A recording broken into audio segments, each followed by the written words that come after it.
Hey everyone, and welcome to another Film Roundtable. My name is Maria Prieto, and I'm here to introduce our wonderful panelists today, as well as our guest moderator. But before we jump into their conversation, I'm going to lead us through a moment of silence to honor all reported worldwide 2,470,466 reported COVID deaths as of today. And we're recording this on February 22nd, 2021. We'd also like to honor all of our Black and Brown brothers and sisters, as well as our First Nations brothers and sisters whose lives have been taken by the hands of police brutality and other senseless acts of violence.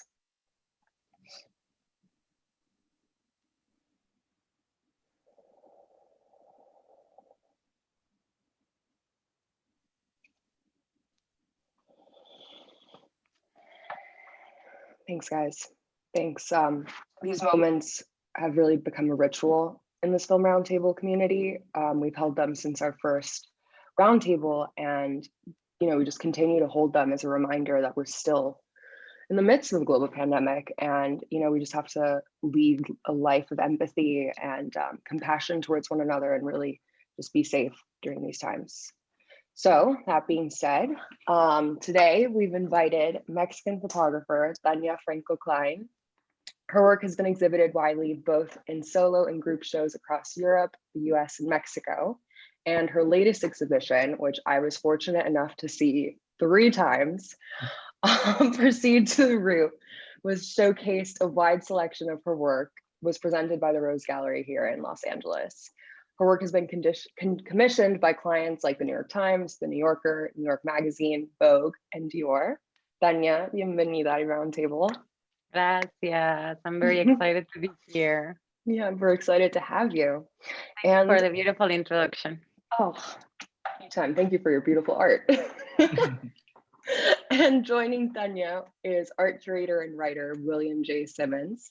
Will received his BA in art history and LGBTQ studies at Harvard University. And last year, William curated the special projects section at the Felix Art Fair in Los Angeles entitled Cruel Optimism, a show which highlighted themes of gender, queerness, and feminism. Will, thanks for joining us. Oh, thanks for having me. Hi, Tania. And lastly, I want to welcome our guest moderator today, Ximena Prieto. Ximena is an artist and filmmaker who shadowed under a range of artists, including Julie Taymor and Hannah Beekler. Ximena, thank you so much for taking the time to lead this today.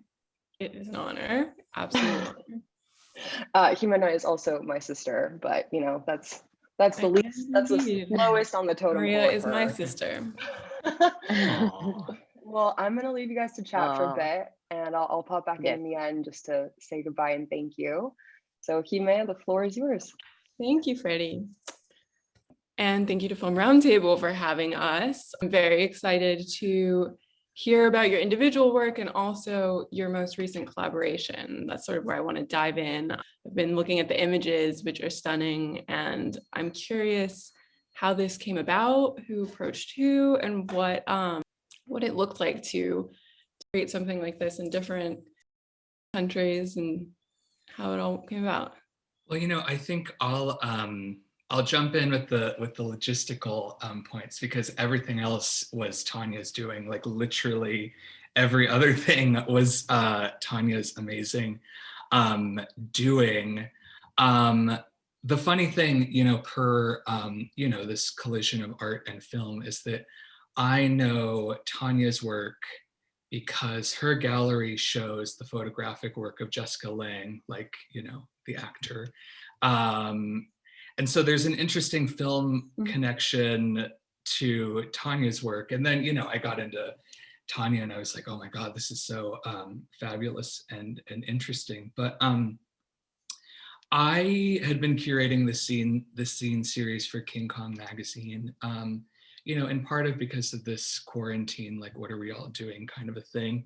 And I was thinking about artists that we could bring together and produce sort of unexpected collaborations. And the first one we did was Penny Slinger, the feminist filmmaker slash photographer, with Carly Rae Jepsen, who, as you know, as our queer listeners will know, is now a queer icon. But those who don't know, singer of Call Me Maybe, now turned queer icon. But I guess the long and short of it, because I want to hear what Tania has to say, because I want to hear all the behind the scenes details, was that, I loved Roma. I loved Yalitza's performance. I loved the, her commitment to a politics. I loved her commitment to a politics of visibility.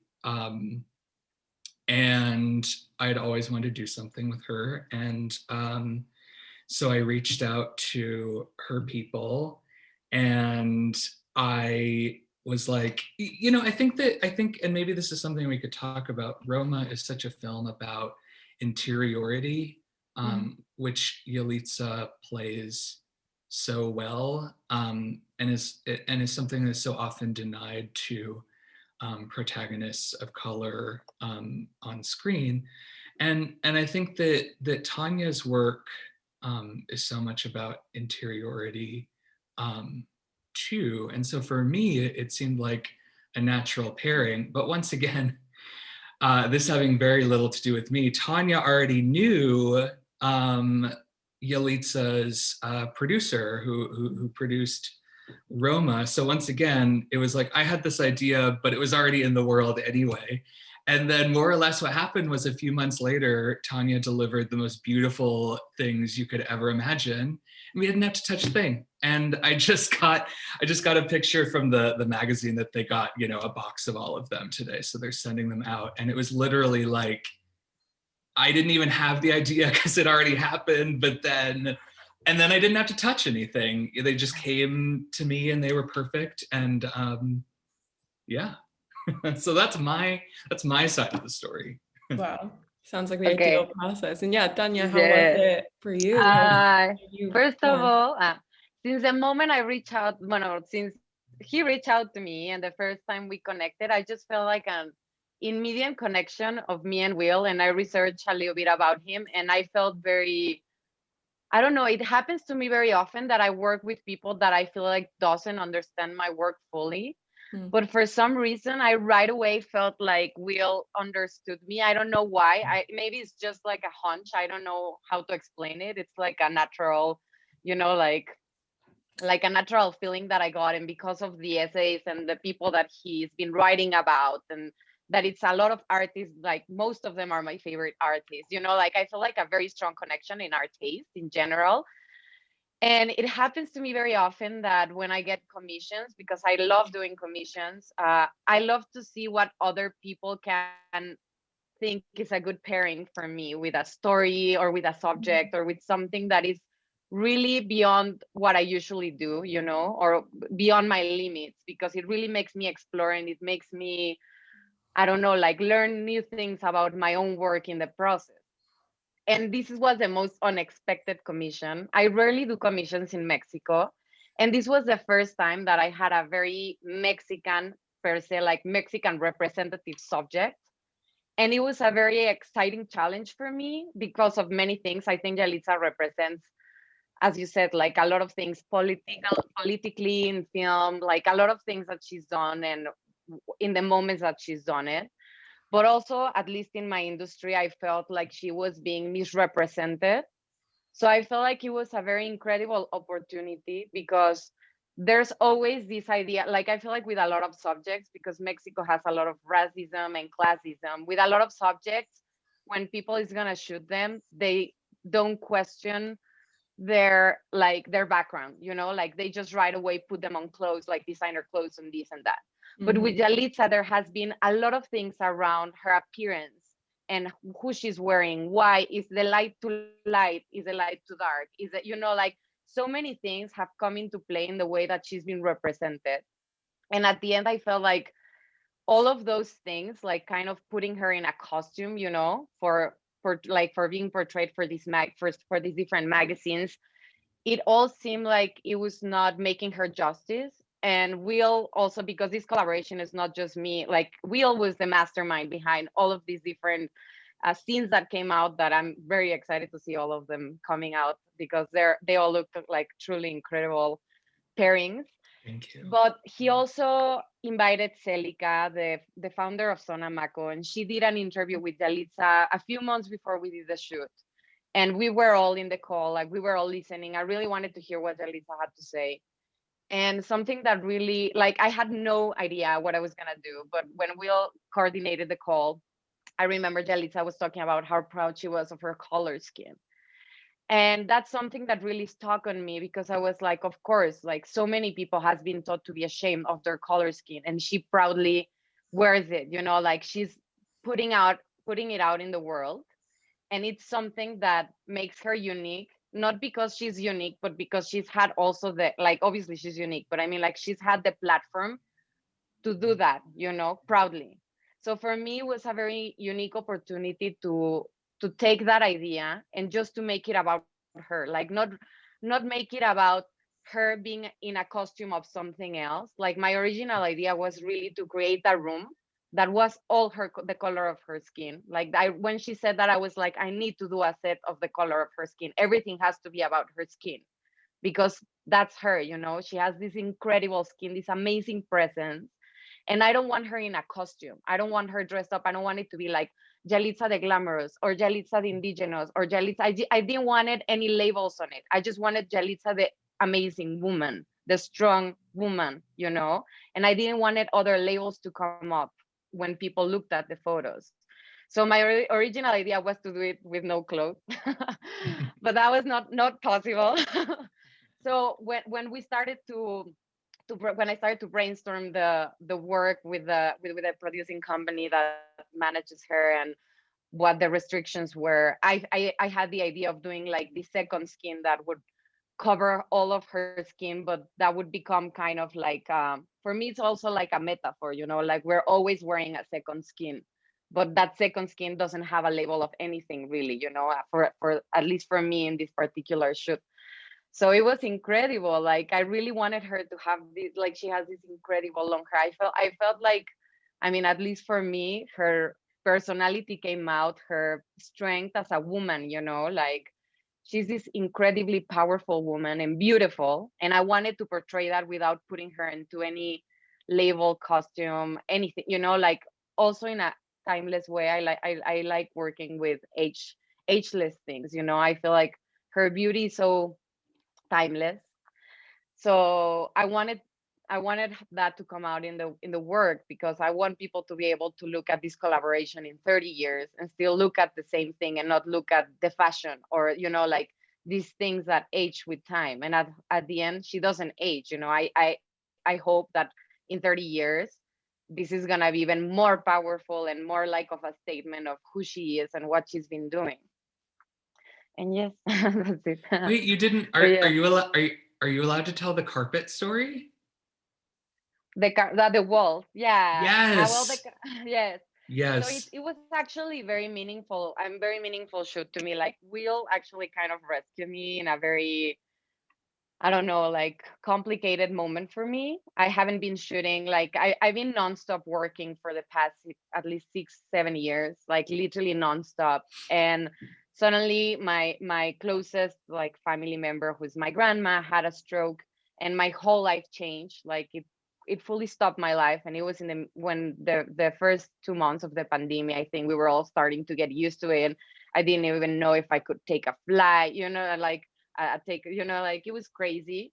So I came back to Mexico. I completely changed my life. Like I was living as a nomad for 7 years. Before that, when I was coming to Mexico, I was usually staying in my grandma's place. And my grandma was literally my muse, my best friend, my everything. So many of my projects are done in her house. It's the closest to a home that I've always had, because my parents were always changing homes. And so I never actually had one room. Like I've had like 12 rooms, you know, like I don't have that place to go back as my home in my memory. And my grandma's house was somehow that for me. And so it was very crazy, because her apartment got damaged in the earthquake of 2017. And they had to evacuate the building. And since then, my grandma was living with my parents, but I would always try to come back a little bit to still do shoots. You know, it was like very, very strange timing. But when my grandma had a stroke, they suddenly said, like, you know what, we're actually gonna rebuild the building now. So we're gonna tear it down, like not tear it down, but all the inside is coming out, you know, walls, carpets, everything. So in my crazy obsessive mind, I went and I removed all the wooden walls from my grandma's house and brought them to my studio.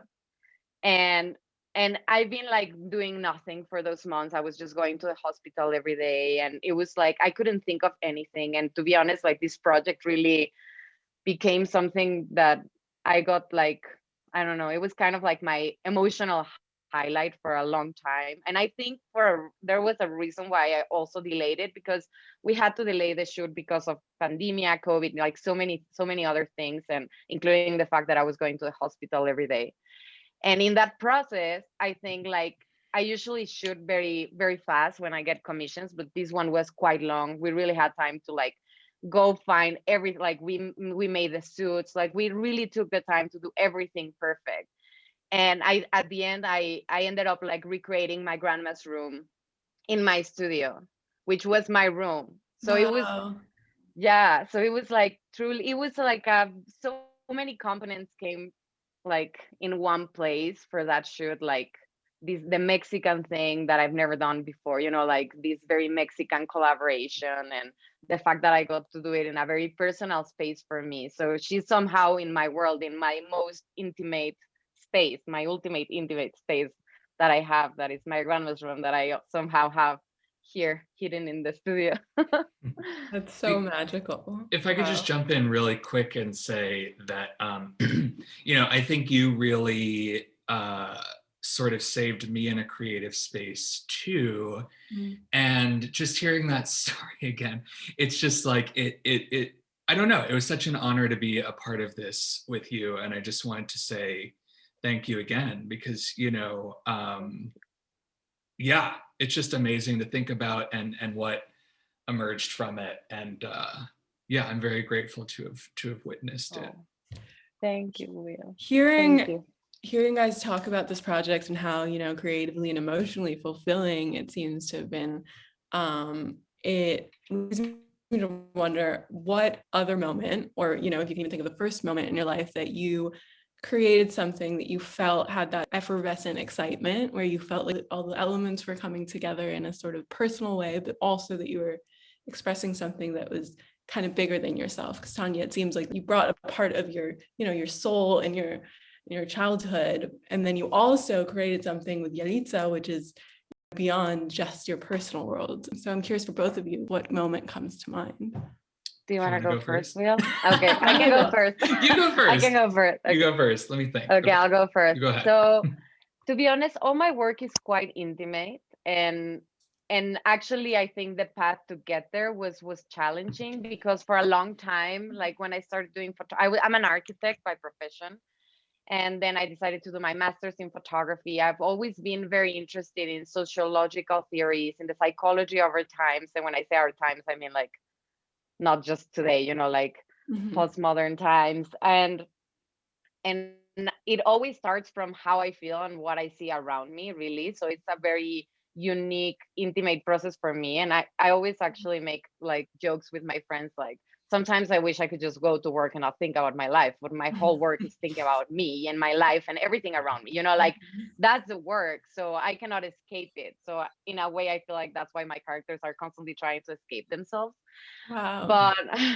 But it's very crazy, because for a long time I was struggling to do work at the beginning, and I couldn't find like a path. And I feel like it was because I was not being honest with myself and who I am and what my interests are. And my interests have always been that, you know, my interests have always been going to the inside, like we'll say. And they have always been like had an intersection with philosophy and sociology and so many other things that I didn't study, but that I'm like very passionate reader of philosophy. All my family is full of philosophers and psychologists and, you know, like psychologists, etc. So it's something that always comes up in my upbringing.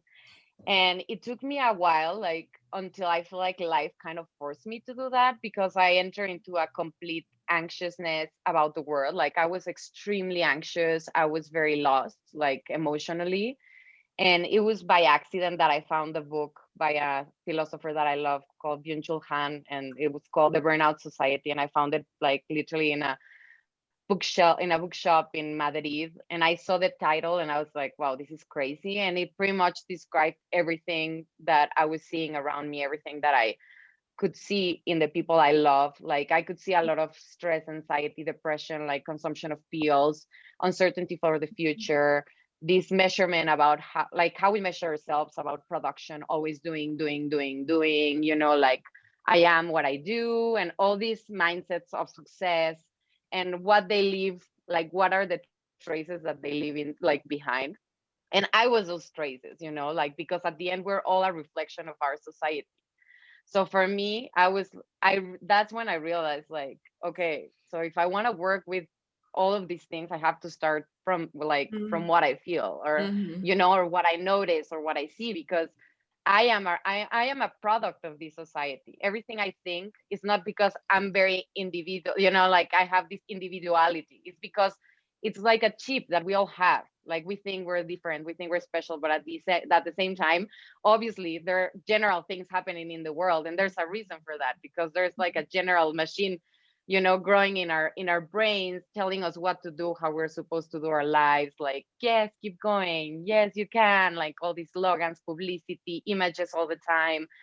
So I was like just becoming very aware of my presence in the world and how I was being bombarded by these things and how they were part of me, but at the same time I couldn't escape them. Like always my resume of all my readings is always like, oh, okay, this is what's happening, but how can I escape this? I can't, unless I literally go and live into a jungle. So I guess it's this back and forward of trying to find a balance, and this like emotional struggle and psychological struggle that we all have.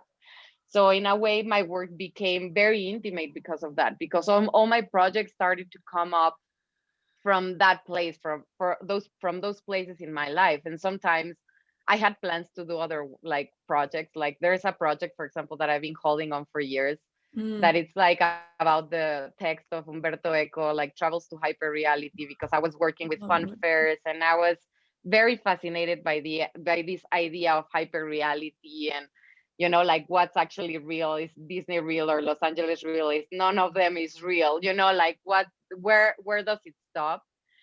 And but at the end I feel like life calls in, and you go through things and you go through life and you're experiencing different things, and you have to kind of like listen to whatever you're needing that in that moment. Like I feel like my projects have become very transformative for me, because I've been honest with myself. Sometimes I struggle because I don't know what I'm doing, but then there's a point where I'm like, okay, this is what I'm doing, and this is what I'm living, and this is what I'm fascinated by right now. Like, of course, I have this project that I want to do and this other project that I want to do, but this is what I'm experiencing right now, and I have to be honest.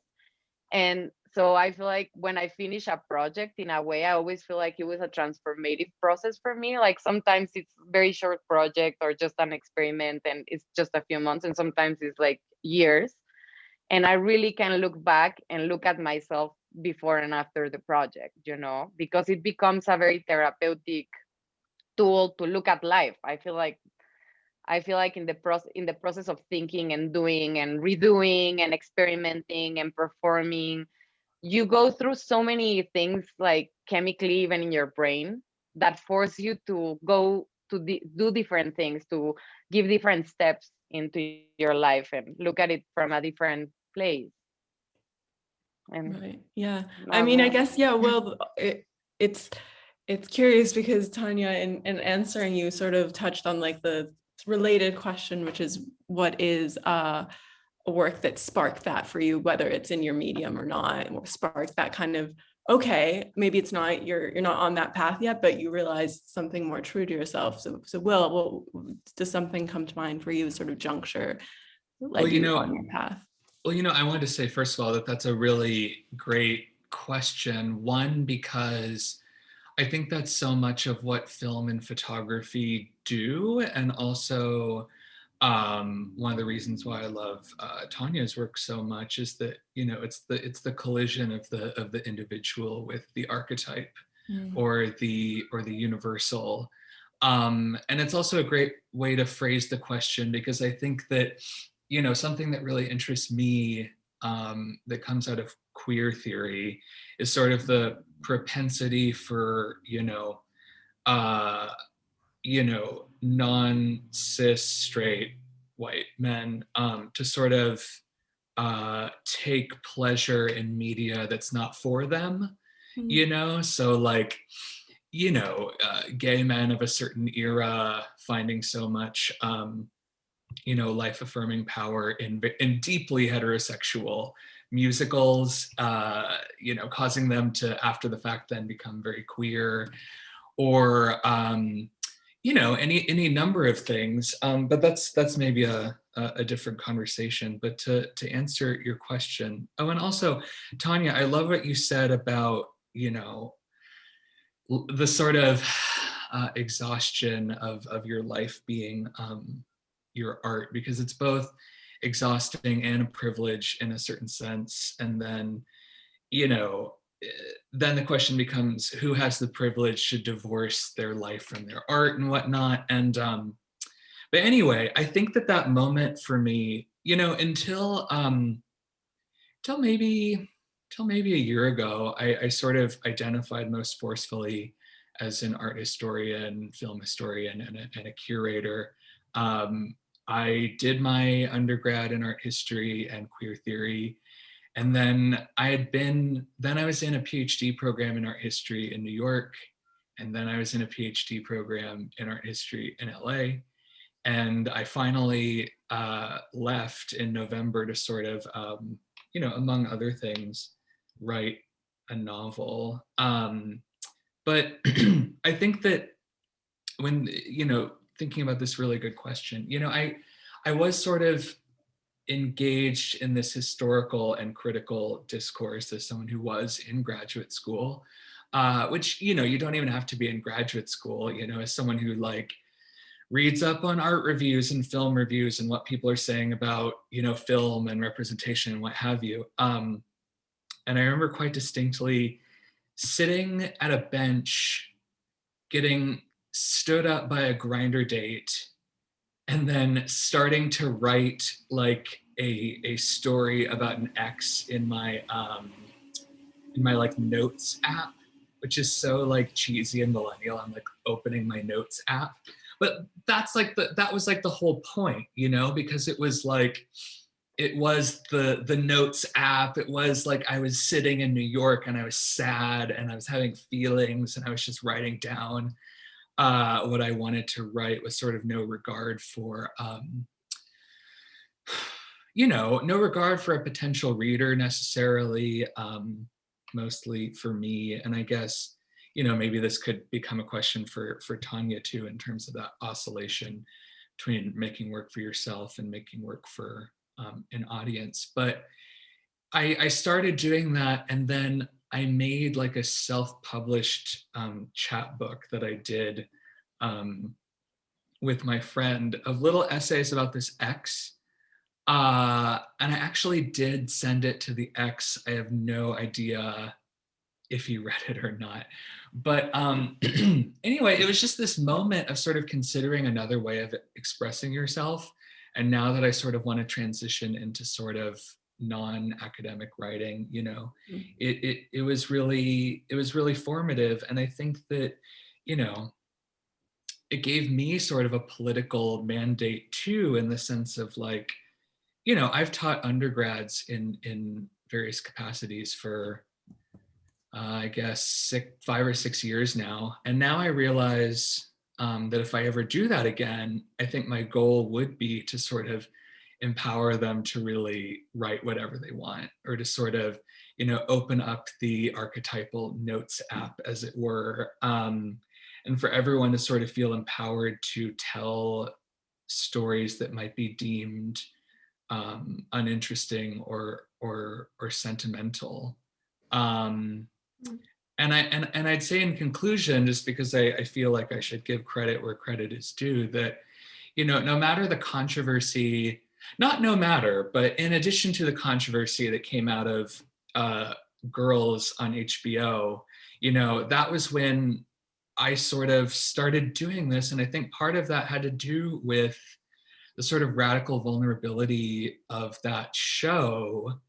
And that's not to excuse the, you know, that's not to set aside the discourse around it, but it's just to say that I think in that moment, that kind of discourse around self-expression for women, for queer people, although of course it left out a number of people, but it was inspiring to me in that regard. So. What you said about a piece of work kind of adopting a new life through unexpected audience and sort of the whole debate of where the author comes into play, the death of the author. I'm curious if you guys have ever had a response that's strong to something you wrote, or Tania, something you photographed, that you feel is just so opposite of what you intended and you're kind of surprised by it, or that, you know, it's not opposite, but you see it in a new way and it takes a new life. I do. Like, you want to go first? No, I was just going to say, these are such good questions. I know, I love them. You go while I think on this very good question. Okay, so yeah, it actually happens to me quite a lot. And it used to happen to me at the beginning, mostly when I was starting to show my work, because my work has a very cinematic visual style. But at the same time, I'm never creating narrative stories or like linear narrative stories. I'm always thinking of a very psychological world, and I really think about it in a world kind of like existing at the same time. Like I don't never feel like there's a beginning and an end, you know, like a continuum. So that always, yeah, it's like everything is bombarding you at the same time. Of course, it has a reading, but there is no reading in terms of story. I really believe in the first guts that you have when you find yourself in front of something, you know, and that you like right away it enters your system, or at least like so many artists that I love, I feel like when I right away see it or like stand in front of it, I feel like it enters into my blood system and like everything inside me, and like I have like a sparks in my brain, you know, like you just have like something happening inside. So I really believe in that gut feeling when you encounter something and you don't have to overthink it, you just like it enters and like you can escape it somehow, you know. So at the beginning, I remember like when I was participating in a few group shows, like they didn't used to give me the chance to curate the way that my work is displayed. And I just felt like it was very misread in that process, because then it became like they usually like the natural way of curating my work in a gallery would be like to put like 4 of the same size right after the other, you know, like in a very linear. And for me, it was completely breaking what was happening in the psychological state of my characters. Like it was kind of breaking the philosophy of my work in that process, because my work, I consider it like very emotionally explosive, and even though it's very silent, but it has like these very strong colors and these very strong emotions happening. And it was making the work go into the story more than into the emotion. So for me, that was very, I don't know, frustrating, because I would go into the shows and like people would talk to me and they would be like, okay, so what happened to this woman after this and that, you know? And I was like, no, it's not going, like, I realized there was something missing in the process. So that's why I really started to experiment. Like I realized I had to start working with installation too, because that was something that was important to my work too, you know, like I studied architecture, I know where things are supposed to go hanged, for example, you know, like the right size and the right eye view and stuff. And I really wanted my work to disrupt all of that. So like in my shows, I never have one piece hanged at the same like length, like height than the other. They're never in the right position. Like they're always like a little bit higher or lower, like even on the floor or very high, because it's like I'm really always considering the fact that people is very numb. Like we're very numb to the world in general. We're always looking and being bombarded by so many things. So I really want people to get aware of the work when they enter, you know. So like the fact that it's not mounted in the similar way that you're supposed to look at things, or in the height that you're supposed to look at things, I think it changes the way you interact with it and you absorb it in a different way. So I feel like when I started finally experimenting with these and I started implementing the landscapes too, because I work a lot with landscapes because I do murals with the landscapes that overlap the works and give a different sense of claustrophobia, like an outdoor claustrophobia, not just an indoor one. And so that's when I started to feel like my work started getting more of the read that I wanted to have, like, or at least the direction, because you can never control what people think or feel. But I feel like you can direct them into different venues. And I feel like when I started to change the way I presented my work, it really changed the way people read it, or like the way, at least the way they experience it. Because I feel like it was not about what's happening next to this woman. It's about why is she feeling like, why do I feel like her? Why do I feel like I understand her? Like, I wanted them to connect with the emotions and not the story per se, because I never planned the stories like, oh, there's a woman, And that's the same. It happened the same to me with the GIF, for example. I started working with GIFs and putting them in my exhibitions, because it happened to me quite often that people will come to me and tell me, okay, so why don't you just do a short film? Like, I can see it already, And I was like, yeah, like, it's not going that way, because the psychology of my characters is like a stock CD, that there's like a scratch CD that it's like repeating over and over. Like, I always think of that moment that feels eternal for my characters in that second, like these moments in life where you feel like you cannot escape yourself, that it feels like infinity, that it's never gonna end, these claustrophobic moments of life that you're stuck in yourself.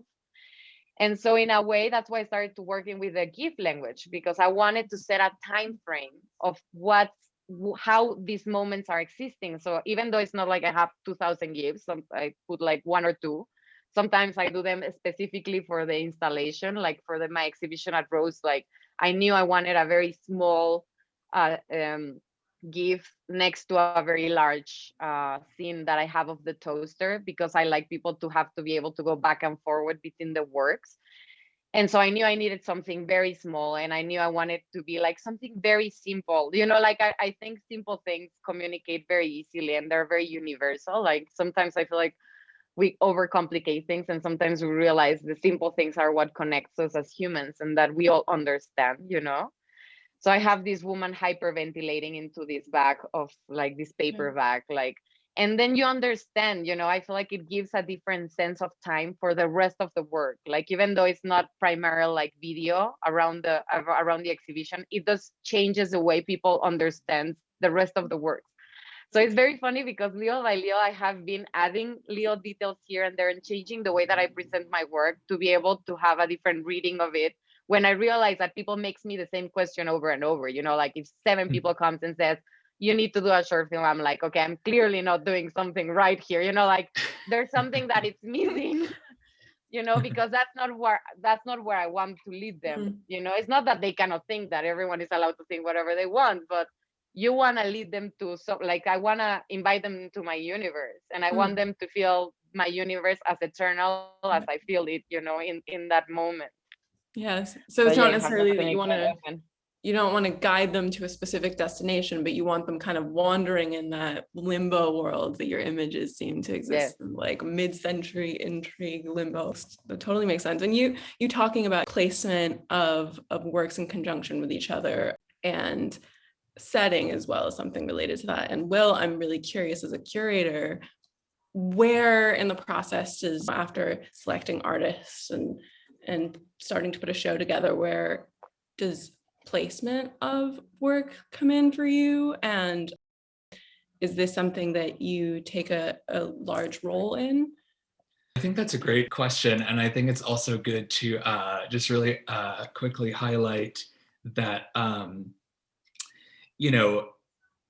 people, I think it's important to highlight that people are always telling non-white male artists what to do.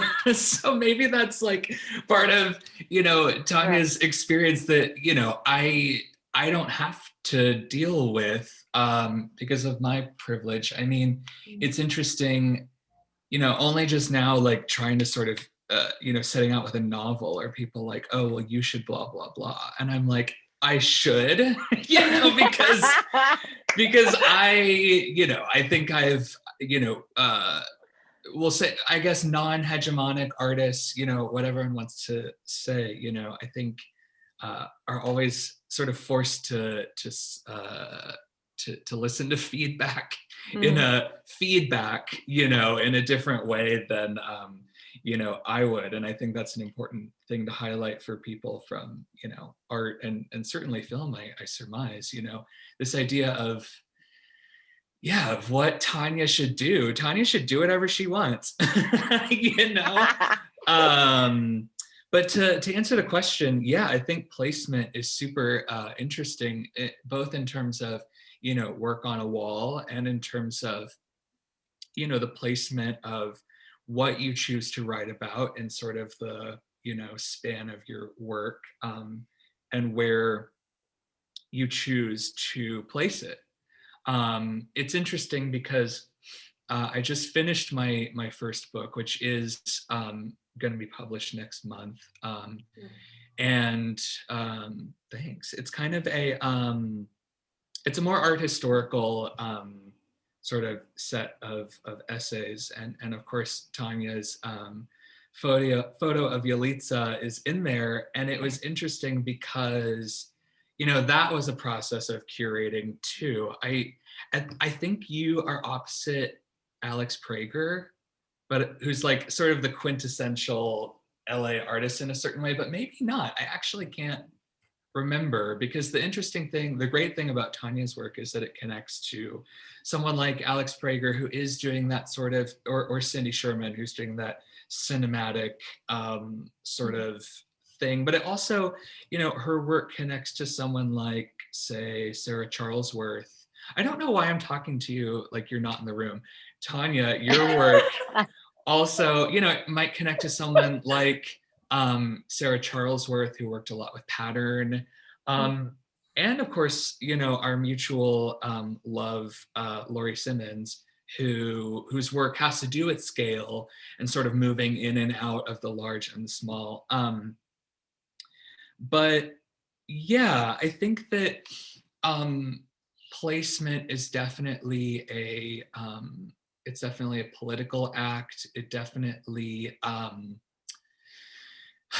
I think it also says a lot about you as a consumer of culture. You know, I think one thing that might be helpful to people listening to this is that, you know, people who understand themselves as curators or art historians or film historians, you know, there is, or film curators or film programmers, you know, there is no objectivity there. You know, I included Tania's work in my work because I love it. You know, I included other people in there because I love it, not because of some sort of transcendent notion of value, or, you know, as you were saying, Tania, some sort of linear progression in a filmic sense, like a beginning and an end. And I think that what nobody tells you, but that has been true throughout the history of art, you know, from the 16th century onward, is that people write about the work of their friends and they don't write about the work of the people they don't like, unless it's an active attempt to, like, you know, drag somebody. But, you know, I write about people who I know and who I like, and who, you know, if I head out of town, I know they would come water my plants, you know. And of course, you know, I don't know every artist that I've written about or worked with, but I think it's just important to know, because once you sort of, or important to think about, because once you sort of remove that notion of objectivity that is sort of drilled into us in various angles, and you sort of just relent to the way that it is, you know? Yeah, because it's an emotional tie when you're writing about art or dealing with art. So yeah, absolutely. And absolutely. And in the case of Felix at the Hollywood Roosevelt, you know, one part of it was, you know, yeah, this is just artists that I would like to see together, and artists that I like, and artists who will deal, because they're friends with me, with the sort of challenging conditions that pose, you know, but also per this question about curating generally, you know, there was a financial component about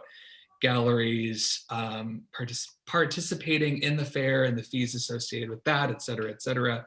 And so some part of it is out of your hands, because any writing, curatorial, whatever context, there will be constraints.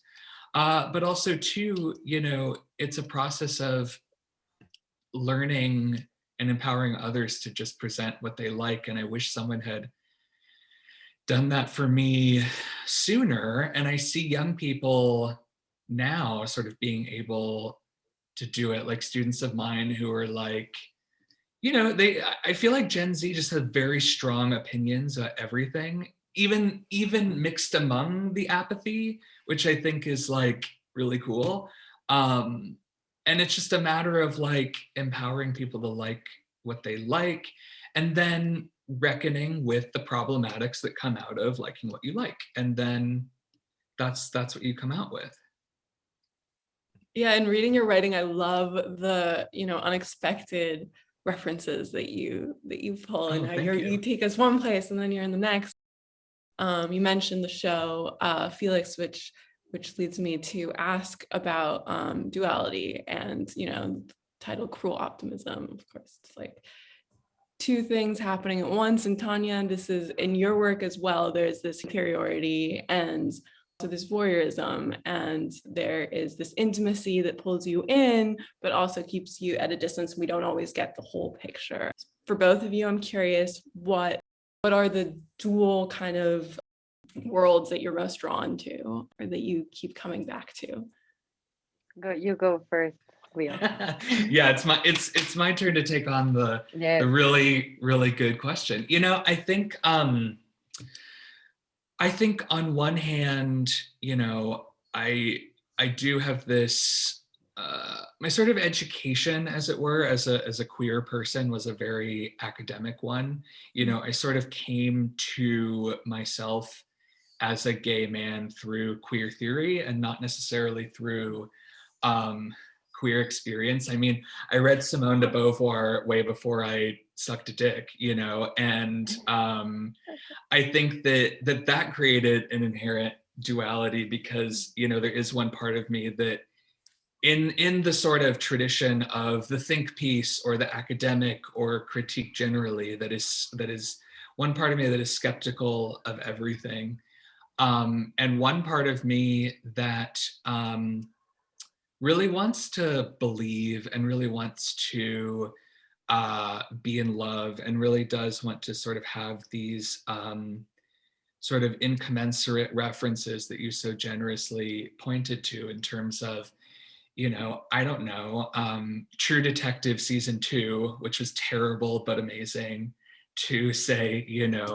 Cindy Sherman, Lorna Simpson, Jeff Koons, whatever, and also, also a space that sort of takes being, well, I don't know. I think maybe queer and or feminist experiences is inherently sort of paradoxical in certain ways, and I try to get at that in my work, because, and maybe this is a cliche to say, but I am thinking about David Lynch making cameos in the Cleveland show, while I am talking to you elevated intellectual individuals, and I'm sure you two are thinking about similar things while we're talking too. And I feel like, that comes out in the work inherently. And I think that Tania's work does that so brilliantly too. Tania, your work does that so brilliantly too, because it is this combination of, as you suggested, the sort of scratched CD, these sort of archetypes or things that we think we've seen before, or roles that we may or may not fit into. But then, of course, there's always this element where you can sort of jump into it. I mean, the fact that that artifacts, that your personal family artifacts in a certain sense are in the photos of Yalitza, I don't think it's said anywhere in the zine. And so, you know, you and I know that, and the people involved know that, but nobody else does. But nevertheless, I think that in that work and in all your work, there is that sort of element that you can latch onto and sort of be like, think about something in your own history that resonates. You know, for me, it's like that carpet just reminds me of being it reminds me of hooking up with one particular guy who had similar carpet and had very low ceilings. And it was such an LA thing too, because he took me to El Cid, and it was terrible. But just like, I was thinking about that, which has nothing to do with Yalitza. But I think that your work has that quality, that punctum, to quote, you know, Roland Barthes. Yeah. And that's why it's so amazing. Thank you. Yeah, I feel like this familiarity with the work that always lets you jump in, you know, it's very nice. And just, I don't know why, while you were talking, I'm sorry, I'm gonna divert completely from the question, but what you were talking about, the objects, etc., I was just thinking, because I was talking with a friend the other day, and she asked me why I feel so fascinated by telephones. And it was the first time that somebody ever asked me that, just thinking about the idea of the object and the history. And my grandma always had two telephones sitting to each other, like next to each other. Like, she would sit there for like 3 straight, like she had a chair specifically for those telephones. And she would sit there for hours and hours a day just to chat with her friends about everything we've done, everything she's doing, everything she's thinking. And in a way, I always felt very fascinated about the idea of like all these history, like not physical history, that all these older telephones carry, you know, like how many breakups, how many love confessions, how many calling and hanging up, how many, you know, like how many things they've seen, but it hasn't been present, you know, like this kind of unpresent thing that before the internet, because now everything is unpresent. But before that, it was kind of like the closest thing to that. And I always felt very fascinated about that for some reason. Like when I see telephones in like flea markets or homes, that's the first thing that I think, you know, like I always think about it, you know, like, do you want to marry me? Like, or I don't longer want to be with you, or like confessing something to someone, you know, like these things that make you feel so, I don't know, like comforting. Like I guess the there's something gripping of very a telephone comforting. too. There's something very comforting about not having to see the other person and being able to say something very strong. So I always felt very fascinated by that. But again, that was a diversion. I don't know how Will was saying you're probably thinking of something else, and I was like, yes, I'm thinking about all diversions welcome. All diversions welcome. But I don't remember the question. Was it like the place that I usually go back to? If there's like a split and there's like two things that are in oppositions that you feel that you're contrast that you're interested in. Yes, I feel like I'm always fighting with myself. No, but really, like, because my work is very cinematic, but at the same time, I don't want it to have the narrative. Like, I feel like I'm always fighting the nature of the things that I'm doing. Like somehow, like I have woman, but I don't want it to be about women only, you know, like it's just because I'm a woman and I use myself, but it wasn't about that particularly, you know, like it's very funny, but if it happens to me, usually when people confronts me about my work and I realize about the way other people read it. And I actually, for example, the first times that I showed my work, I never, like when I talk about my work and I write about my work, I never write about the experience or the archetype of being a woman. Like I usually talk about societies and the psychology and like, you know, and I feel like a man could also relate to that, or anyone could relate to that. But it's very funny because I use myself, and in the process I end up having all these feminine archetypes in the process, you know, and like then I have this compilation of archetype woman, and it happens to me that people comes in and they're like, oh, like this very feminine, you know, feminine word, and it's like, no, wait, what? Like what, you know, like it has happened to me that these sort of things is like, and I'm like, okay, but no, my work is also a lot of still life and a lot of landscape and a lot of many other things, you know, in the process. And you're already now projecting the femininity into everything, you know, into the couches, into the telephones, into, you know, like, but it's very interesting because I feel like I love doing these things and I do them naturally and instinctively, and I question them back and forward, and sometimes I don't want to do them, but I end up doing them somehow, you know, like these things that naturally come out. And I'm always somehow finding the nature of so many of the things that I'm doing. It's very funny. Like a part of me is always crunching when people is talking. It's like, yeah, it's about that. Just agree, you know, like it's funny because it is. And at the same time, I just don't want it to be, because I've always had this rejection for layers in general, you know, like I just feel like layers are very unproductive in terms of looking and experiencing the world in general, you know, like I feel like when you put a label into something, then you're just like taking so many elements out of it. I know we need them sometimes because it makes it easier to describe or easier to relate or easier to, you know, like to have a relationship with whatever it is that you're looking at. But I've always had a problem with labels because I feel like they carry so much history, you know? So I guess I'm fighting against that too.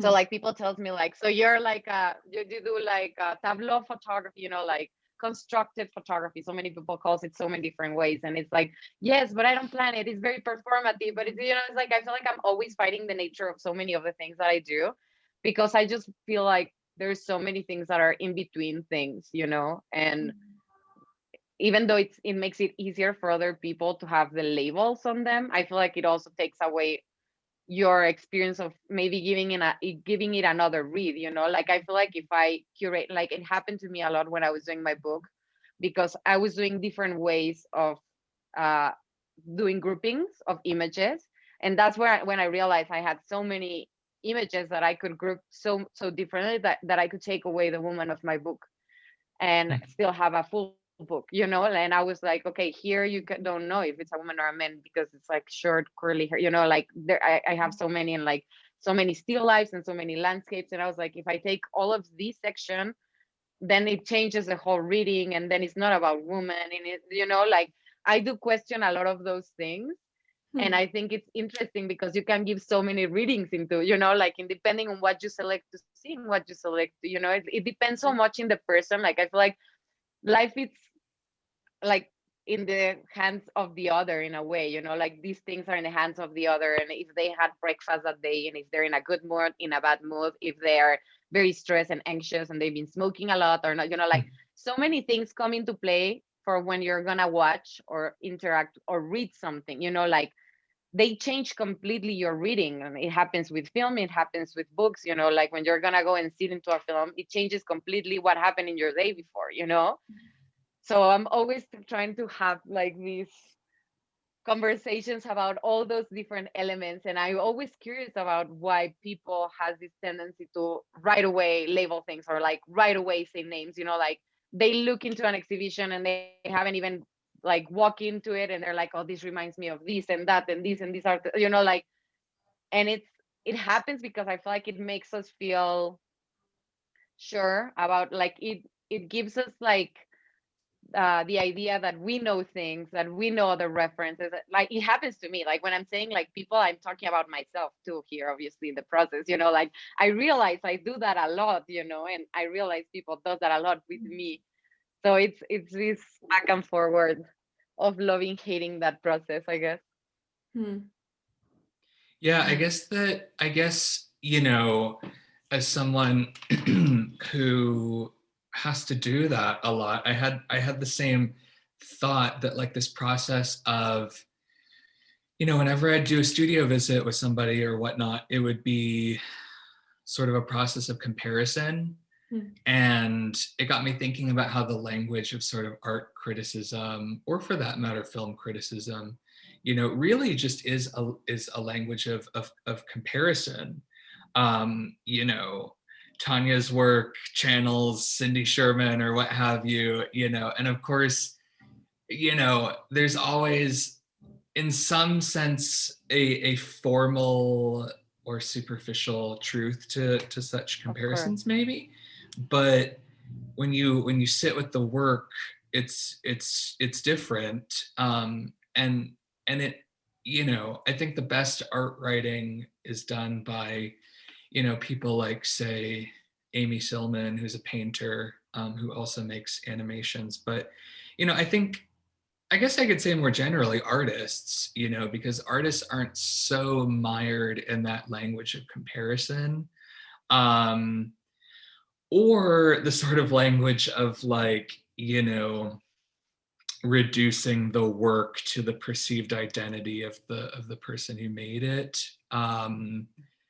You know, and yeah, I don't know. It makes me think, Tania, that there's almost it's a question of language too, of how we talk about work and how we're able to sort of explain it without falling into, well, this is important because it reminds me of Cindy Sherman. You know, it could like remind one of Cindy Sherman or whatnot, or it could remind one of David Lynch, you know, Lars von Trier, what have you. But what's more interesting is sort of, yeah, and maybe this is why, you know, artists should be your friends, is really sitting with the work and sort of finding out what their motivations are.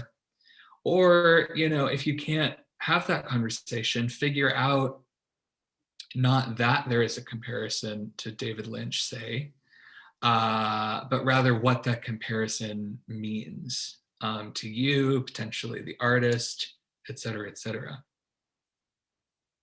Okay. I love what you just said, Will. Oh, thanks. I'm also curious, you were touching a little bit on this, Tania, but I'm curious how control plays into your work and spontaneity, and whether you have, I mean, you spoke about kind of like fighting against yourself in terms of content and how it will be perceived. And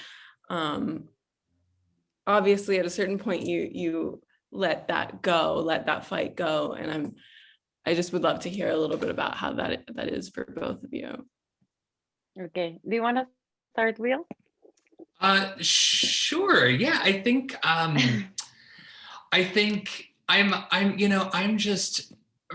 over the moon that you noticed, Ximena, my sort of attempt to, I don't know, to sort of bring together a multiplicity of references. You know, in my non-academic work, I think it's very intuitive, which is such a like whatever word, because it sort of conjures up like the male artist just doing whatever he wants and it comes to him and blah, blah, blah, blah, and like ejaculates all over the canvas. And, but what I don't know, I think it goes back to that, you know, I just wrote a short text on Felix Gonzalez Torres, and something about something that I read reminded me of Donnie Darko. So then the essay sort of became about Donnie Darko.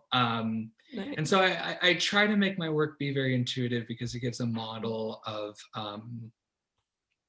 how one can sort of, yeah, bring those interests to the fore. And I imagine Tania might have an element of that too, in terms of, which isn't to say my work isn't, you know, deeply controlled in a certain way, because I am a very self-conscious person, but likewise, I think Tania sort of does that too, because I know that there's a lot in the image that I can't understand what it means, and I think that's super important, because only Tania knows what it means.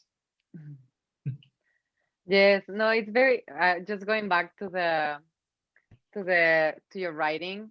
That's very true about the different the references that you put in, and I feel like you can, as a reader, you can feel it. I mean, I haven't read all of your essays, but I've read a few, and I had that feeling too, and it made me connect in a very different way, because it felt very honest, and like I just feel like you have obviously a very strong background. Like you obviously have so much information in your head that you're studying, and art criticism, history, and history of art, and this and that.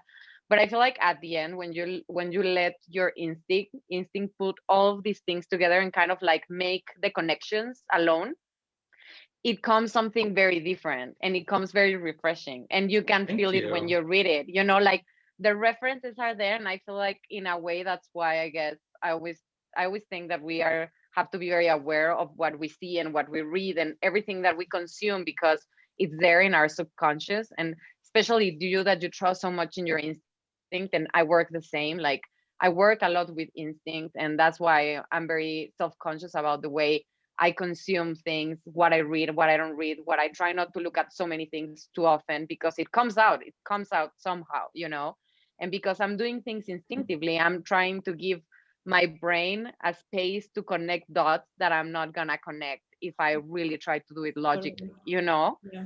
So in a way, like that's how I feel like that's how instinct works. It works with all your references, and somehow one day it wakes up and it's like tin tin tin, and something turns on and you're like, oh, of course it's this, you know?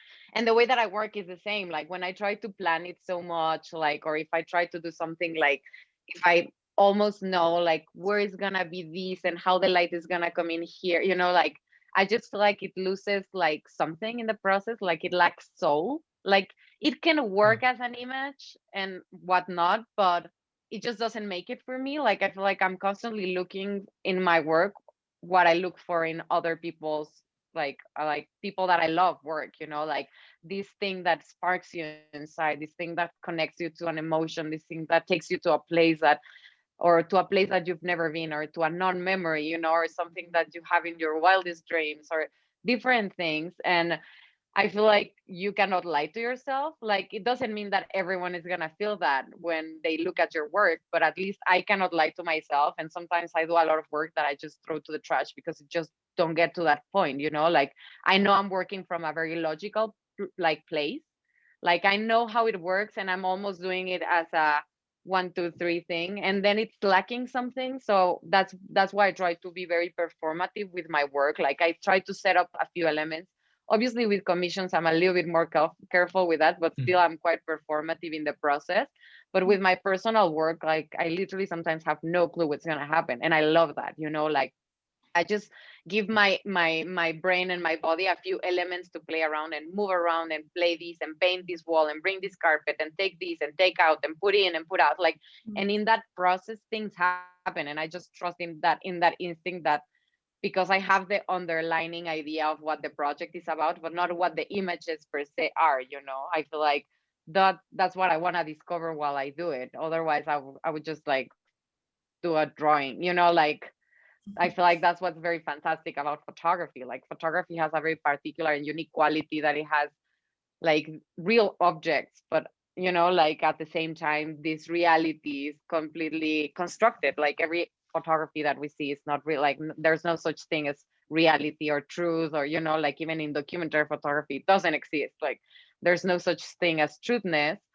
And so in a way, I feel like I don't think my if I wanted to think about it, I don't think I would have the same possibilities to get to the same results as if I give myself the chance to actually experiment and find something better. You know, like I cannot explain what it is, but when you're doing it, you know it. You know, it's one of these things that you just know. Like Will said, like when you like something, you like something. When you don't like something. You know, it's just these things that are so natural to you, and it happens with music and it happens with everything. You know, you just can't lie to yourself when something makes a click. So I'm just always in the search for that, and it's very frustrating sometimes when I don't find that, you know. Like I'm so curious to find new things and to get to those places that spark something on me when I look at the image, and I can distance myself from being the photographer or being the subject or being anything part of it. I just really have that connection as a subject, you know. That's what I'm looking for, like to really have that connection as a subject too, because I feel like, I mean, at least for me, like I would love to do the things that I enjoy, you know, the things that really, like I like going back to my archive and inspire myself with my own archive too, you know. Not that I cannot look at other artists, of course I wish I was as big and amazing and brilliant as some of the artists that I love, you know. You But are. nah, there's some that I'm too far away, but But I but should. really, It's a Oh, go name. ahead. I was just gonna say really quick that you know, I think it's important to note, and I don't know that I did when we first talked about the King Kong magazine project, but I had literally no idea what Tania was going to turn in. Like, I think maybe I was like a bad art director, but I also was like, I think the editors and I were both just like, whatever Tania turns in, it'll be fabulous. And it was, you know, I had absolutely no clue what you were going to do. And so obviously, you know, there was that intuitive sense of that particular collaboration too, that was like so intuitive that I literally had no idea what it was gonna look like, and we were gonna run it, you know, no matter what it looks like. So it was kind of like a moot point to ask you. No, but it's true. I feel like that's a very good, I mean, I cannot speak for everyone, but at least for me, like the commissions that I've done that never asked me for anything, you know, like that they're not like, but what exactly is gonna happen is like, I have no clue. Like literally sometimes I'm like, I don't know what to say. Like I have no answer for you. I don't know what's gonna happen, you know? And sometimes I do notice that when I have more restrictions or like people really wants to know more and more and more, I feel like the result is a little bit more constrained than when that doesn't happen in the process. It's very crazy. I don't know if it's a psychological thing for me or something, but in the process of actually knowing that I didn't give myself restrictions, I feel like it just opens so many other doors, you know, and then I can actually experiment as long as I have a date that I have to deliver them.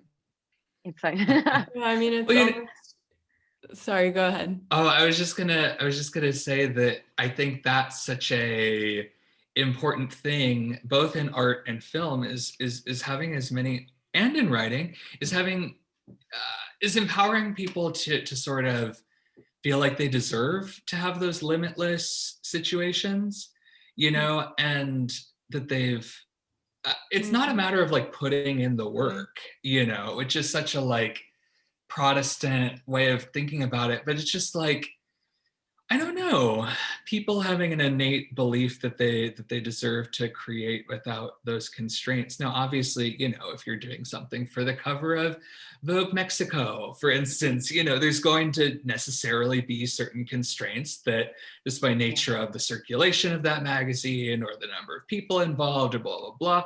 With our situation, it was you, me, my two editors, and Yalitza's team and your team. And, it, you know, it wasn't, you know, in terms of decision making, it was just a few people. But I don't know, just to say there's something really political in hearing artists like Tania, who do work on commission sometimes. And, you know, I work on commission sometimes too, to sort of think about how we can create a space where everyone, now you're not always going to be in a space where you can do whatever you want, but sort of believing that you deserve to do whatever you want is really important.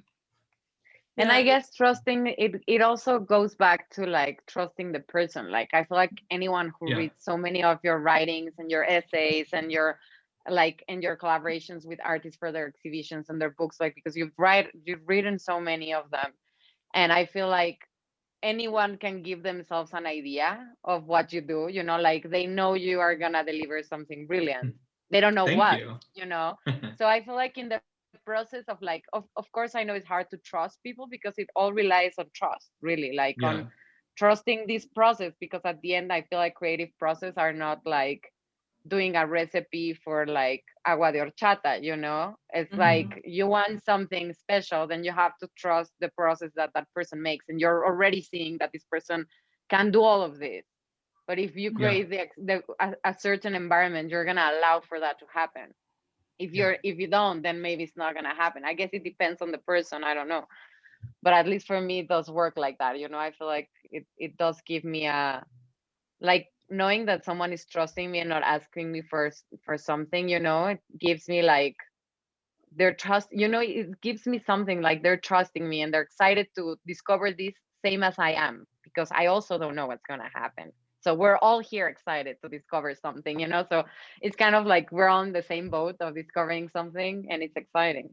Yeah. I'd like to think that that's sort of like energy of that, you know, the possibility and the, you know, possibly the diversions that you go through and the places that, you know, the work doesn't end up going there, but that all of that energy is a part of the final image as well, or the final piece of writing, and it imbues it. It's like part of the aura of it, you know, as opposed to if you just went with like, okay, move this 3 centimeters that way, this is how it has to be. Where is the soul of that? You know, obviously like it still will capture the aesthetics and the feeling, but I do think that performance is captured in some way, and like the light, everything. Absolutely, yeah. So I have a few kind of like quick fire questions that I want to ask you guys to wrap up. Let me see. First, this is kind of like something that came up and I wanted to ask as we were talking, but what is unexpected or potentially unpopular film world or art world opinion that you hold? I know why that came up. It's your turn. It's your turn, Tania. You go first. No, wait. Something that somebody said that it's not very likely for me. About my work or in or general? No, just like in general, what is some opinion that you hold that might not be the most popular, or it might be a little controversial? Oh, yeah. It can be about your own work or other work. No, I really need to think about this. But Yeah, how long do you have? Somewhere negative with that, but it can totally be I don't know, but I really cannot say it here. Like, it's really bad. Like, it comes No, to okay, I where hear you, I yeah. actually cannot say it. Uh-huh. No, I'm just gonna try and generalize it, okay? Okay, perfect. I'm not gonna just to be a little bit politically correct. It happens to me quite often in at least in the photography industry, in the art industry, that I feel like, obviously, I love inclusion, I love diversity, I love different things. I feel like we live in such a big world that so many things should come out, like so many different voices, so many different works. But sometimes it has happened to me that I notice that there's like this fetish for a certain type of artist that is really not about the art, but about the artist, just because of what they represent in certain, let's say, like, oh, I don't know, like we have this black art, like when they make it about the artist and like they describe it, it bothers me a little bit because I feel like it undermines the work. Like I feel like you should be able to look at work. Of course, the context sometimes is important and it enriches your experience. I understand that. But sometimes it has happened to me with a few magazines that I like, that I notice that they're starting to emphasize one thing so many times, too many times, that I can almost like make bets with friends. Like, they're about to curate this show. Wanna bet that all the artists are gonna be blah, blah, blah, blah. Literally, we make bets and it happens. And then I just don't like that. Not because I don't believe there should be inclusion or there should, like I believe in all of that. I just don't like it when it becomes like a fetish that you almost Right, are like a exhibiting. tokenizing. Yeah. Yeah. Like I don't like when that's Like the happening, because I institution feel like, patting itself on the back. Yeah. and or they're almost like using the background of the photographers to like click on, on their lists, or like, I don't like to feel like that's happening. I think it's important when there's diversity, but when there's a pattern that is repeating over and over and over, into a point where you're like, okay, you're supposed to be like a multi-diverse like magazine or a multi-diverse publication. Why is this happening? Like, why I can almost like literally describe you what your next book's gonna be, or where your next, So that's something I really don't like. I feel like I cannot talk about it like in deepness to be more obvious, because obviously it's gonna have burning bridges and stuff, and because it's not like the best conversation. But I don't like when that happens, because it becomes almost like a fetish, and I feel like that's insultive. I feel like that's insultive to the photographer and to their work too, like, I don't know. Right, like sort of like all the awards are specifically for female filmmakers, when it's like, well, why is there no men's filmmaker award? Exactly. Yeah. See, stuff like that. And I know friends in different fields that are not art or like in film that sometimes tell me like, oh, I know they're just hiring me because I'm a woman, like because they need to click the woman thing and I'm a woman, and that also doesn't feel great, because like they know, like for example, like I don't know, I have several friends that have come with that like situation in different fields, and that they know like, oh, I barely done anything and they hired me instead of this guy because I'm a woman, like, and you also don't feel great about your work when that happens, because you want to have your work there because of your work, like you don't want to feel like they're giving you a handicap like card, like in a way sometimes it turns into that. Like it can be like, it's very delicate. I think it's a very thin line when it's inclusiveness and when you're giving that handicap line, like legal card to someone, like I don't know. I've seen it in a different fields happening, and I feel like it should always be about the work. I know there's different opportunities. I know that males have had more opportunities than women in a lot of fields, and I think we have to create the environment to give those people more opportunities. Like, of course that's important, but when you're using it just to say it, like, and people can notice, for me it's kind of tacky, and it's disrespectful for the work. Well, and I think that sort of exposes the fact that a lot of the art magazines, and I'm sure film magazines, I don't know as well, but are all market driven. It's like, who are the next hot artists to speculate on next, which is of course great for the artist involved in a certain sense. Yeah. If their career achieves a certain longevity, if they are being used in a tokenized fashion, it probably won't. But it also reflects sort of a market tokenization of art by quote unquote marginalized artists too. And the art magazines are always sort of, an extension of that. One of my controversial opinions would be that most of the art magazines are garbage. Like Art Forum is largely, the reviews are like ripped off from press releases written by underpaid women. So that's one thing. And Art in America, and I'd say that. And I don't know, I was trying to think of I feel like having controversial film opinions is such a like boy thing. Like, oh, you should really like Woody Allen because blah, blah, blah, blah, blah. I don't know. I do have a lot of controversial opinions. I don't know how many of them are that interesting. I love Lena Dunham's Girls. I think it was so important. Nor would I say to anyone that their critiques are wrong. And I only got halfway through Little Women. Oh, yeah. I haven't seen it. I would never speak in ill will, a word of ill will against Miss Greta. I wouldn't, because I think she's amazing, but I got halfway through it and I was really bored. Yeah, it's a very particular energy and pacing, Me, I like am very drawn to melodrama. So even though it had a lot of drama, I like things that are like over the top. So I can relate to not necessarily just like, like for example, one of mine is I don't know if either of you saw Phantom of the Opera, the movie, but that's like but it sounds great. I like, truly enjoy, even though it wasn't necessarily well received. Joel Shoemaker's Phantom of the Opera. It reminds me.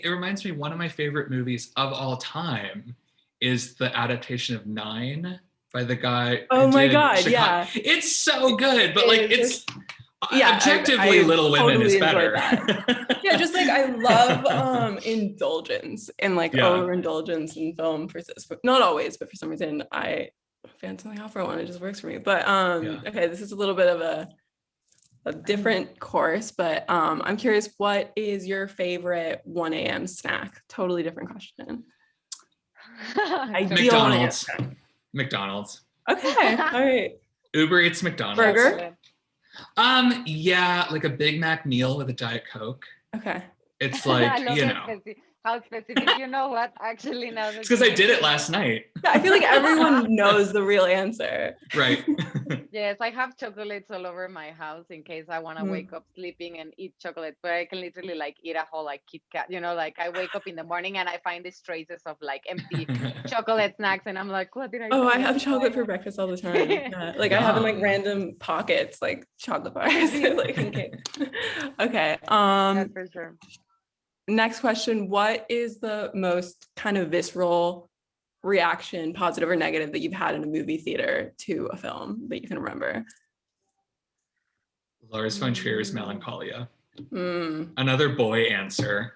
No, but like totally makes sense. I'd say Antichrist, like really visceral, but Melancholia, wow, yeah.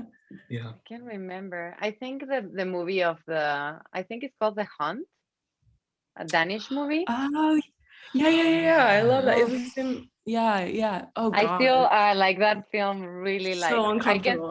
I can still think about it and be like, oh my God, like, oh, Did you see Another okay, Round? that film.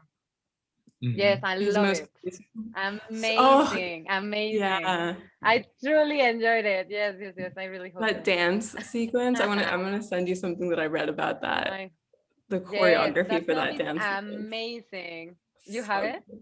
Yeah, I'll send it to you in the aftermath. Okay, But that yeah, film I I love love. that film.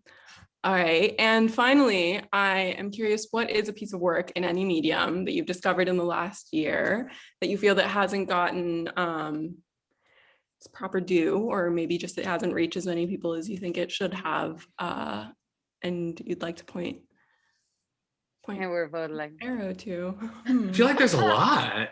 Yeah, I feel or like or maybe obviously there's a lot. I need to but think just that- about this. it's a good question. It's like, you know what, I'm gonna I don't know. I think the one that jumps to my mind is Art Pop by Lady Gaga, which we all slept on in Yeah, like that's so true. whatever year that Yeah. was, and I I have no idea listened what to is it. that. Oh It's my an God, it's album.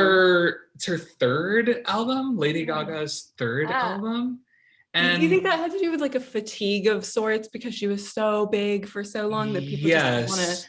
And I think the collaboration with Jeff Koons was really grating. You know, another controversial opinion. I think he's great, whatever. I came around to thinking Jeff Koons is great, but because Maybe it's that's just the controversial opinion that he's great. it's like, there was something, it was that element. It was, I think you were right. Everyone was maybe sick of her. And it was a really weird Seems to only album. happen with female singers for some reason. Good point. Yeah. And a lot of the songs are bad. So I think that's part of it too. But they're That's great. actually not exciting me to listen to it. Yeah, so I mean, what do you think it merits a kind of like rediscovery? Well, you know, I'll link all of you. So she made like a music video of 3 of the songs. Okay. And the Real Housewives of New York are in it for like 10 seconds. Oh. And they're playing tambourines. And I watched that and I was like, oh my God, that's so brilliant. Yeah, You know, I love like that. I think it only made sense in retrospect. And also it came out when I was like 19. And so maybe I didn't get it then, but now I'm super nostalgic for it in retrospect. Because we definitely slept on Joanne. Well, I don't know. I slept on Joanne, and maybe it'll come around in like 3 or 4 years. But yeah, Art Pop is great, and R. Kelly was on it, which is also not great. But then she re-recorded it with Christina Aguilera, so you know, it was a fraught album. Yeah, there's many factors coming into play.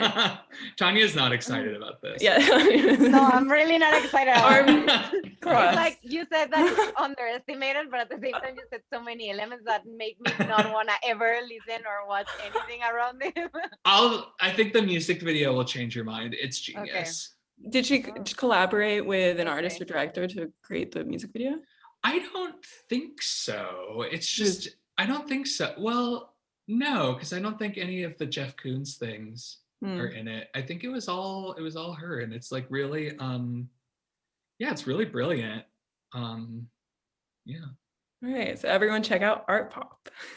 Arpo. 20 Or don't, because Tanya won't check it I'm out. excited. This video sounds like a fever dream, which is It's so good. Sick. It's really good. Oh, it's fun. What about you, Tanya? Something in I don't last know. year? I really need to think. You always have great about book it. recommendations. Like Oh yeah, that this is true. is something. I know. else. I'll have to think. Let me think. What am I reading right now? I've actually been reading a lot of very educational stuff around communication and the language. So actually, it's kind of boring. But this is my latest book. Wait. I actually discovered James Brittle's books lately. Do you know James Brittle? No. He's like a technology. Like he's an artist. But he also writes a lot of like incredible books. It's all around like political. It's political, but internet art. Very interesting. So he has this book called The New Dark Age. So I'm starting to read it. that's what I've been indulging lately. I don't know. I think it's kind of mainstream, so I don't think it's like undervalued, but I'm kind of liking it. Yeah. All right. James Riddle. Yes, I'll send it to you. All right. It's very cool. good. Very, very good. Thank you guys. Yeah, no, thank this you is guys. fun. I loved hearing all your wonderful and varied stories and opinions. I love listening to Will, honestly. I wish I could go on forever. And thank I you. love know, I listening get to the like two of you. My Yeah, I'd English love is a little to- bit like not in the best place right now, as you can see. I haven't been in No, the your US English for a is long perfect. I mean, Perfect. I relate to when I start speaking like one language a lot. I tend to just have to reorient myself with English or Spanish. Yes. Well, thank you to Film Thank Roundtable you. for hosting this Oh, thank discussion. you. Let me see if Mara is gonna come back in. Oh, I'm here. Oh, there Yeah, she is. she's- Hello. I can see her. Yeah, I can You're see like a that. genie. I conjured you up. yeah, you conjured me. No, I want to thank all three of you. This has been fascinating to listen in on. It has been funny. It's been deep. It's been a good chat. Thank you. And I want to thank our listeners. I want to thank my partners, Aaron Wild, Doug Torres, Matthew Wolf, Bradford Young. And where can everyone check out this zine, Will? Oh yeah, kingkongmagazine.com. Perfect. It's on there right now. That one and the one with queer icon Carly Rae Jepsen, queer icon Tania Franco Klein, and queer icon Carly Rae Jepsen. Perfect. Everyone, please go check it Aw. out. Check out Tanya's work. It's truly visceral and beautiful. And thank you. We'll see you guys soon. Thank you. Hi, thank you so much. Thank you This so was an much. incredible conversation. Him, you did an amazing job. Truly, thank you. Such all a you guys. pleasure. Thank you. Will, you guys are brilliant. Oh, thanks